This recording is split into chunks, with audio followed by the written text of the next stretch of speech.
আজকে যুব দিবস পালন করার জন্য আমরা এখানে উপস্থিত হয়েছে।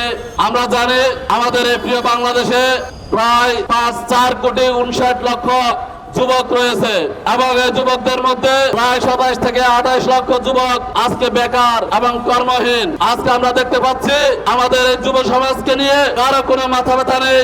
এই যুবকদের সমস্যা সমাধানের জন্য সরকার কোনো দায়িত্ব পালন করছে না, কারো কোনো এটা নিয়ে কোনো ভ্রুক্ষেপ নেই। আজকে আমরা দেখতে পাচ্ছি এই বেকার যুবকদেরকে কিভাবে মাদক হাতে তুলে দিয়ে, অস্ত্র হাতে তুলে দিয়ে কিভাবে তাদের দলীয় এজেন্ডা বাস্তবায়ন করা যায়, চাঁদাবাজি করা যায়, সন্ত্রাস করা যায়, কিভাবে তাদের মিছিলে লোক সাপ্লাই দেওয়া যায়, এগুলোই তাদের এজেন্ডা, ঠিক কিনা?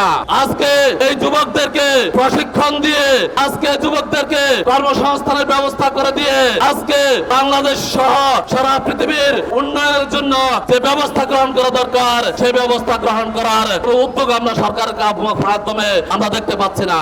আমরা জানি ডেমোগ্রাফিক ডিভিডেন্ড বলতে একটা কথা আছে। অর্থনীতিতে কোন দেশের যখন অর্ধেকের বেশি মানুষ যুবক হয় এবং তারা যদি কর্মক্ষম হয় তাহলে সেই দেশ অর্থনীতিতে অনেক গুণ এগিয়ে যায়। আজকে বাংলাদেশ ইকোনমিক ডেমোগ্রাফিক ডিভিডেন্ডের সে পর্যায়ে আজকে অবস্থান করছে, কিন্তু আমরা দেখতে পাচ্ছি আজকে আমাদের দেশে সরকার বিভিন্ন প্রতিশ্রুতি দিয়ে ক্ষমতায় আসলেও আজকে আমরা দেখি গ্যাস নাই, বিদ্যুৎ নাই, বিভিন্ন কলকারখানা বন্ধ হয়ে যাচ্ছে, যুবকেরা আরো বেশি কর্মহীন হয়ে যাচ্ছে। যেখানে বলা হয়েছিল তারা 1.5 কোটি লোককে 1 বছরের মধ্যে কর্মসংস্থান ব্যবস্থা করবে, কিন্তু আজকে সেটা তো নেই। আমরা দেখলাম কারখানা বন্ধ হয়ে প্রায় 10,000 11,000 শ্রমিক আজকে কর্মহীন হয়ে যাচ্ছে। পাঞ্জাবের জগতে একটি বিশ্বস্ত নাম শাবাব এথনিক ওয়্যার। যাতে করে বাংলাদেশের অর্থনীতি আজকে তলানির দিকে চলে যাচ্ছে, দুর্ভিক্ষের আভাস লক্ষ্য করা যাচ্ছে। এজন্য আমরা আজকে সরকারকে বলবো, আজকে দলীয়করণের নামে আজকে সব জায়গায় দলীয় লোক বসানোর সে অপচেষ্টা আপনারা বন্ধ করুন। আজকে এনটিআরসিতে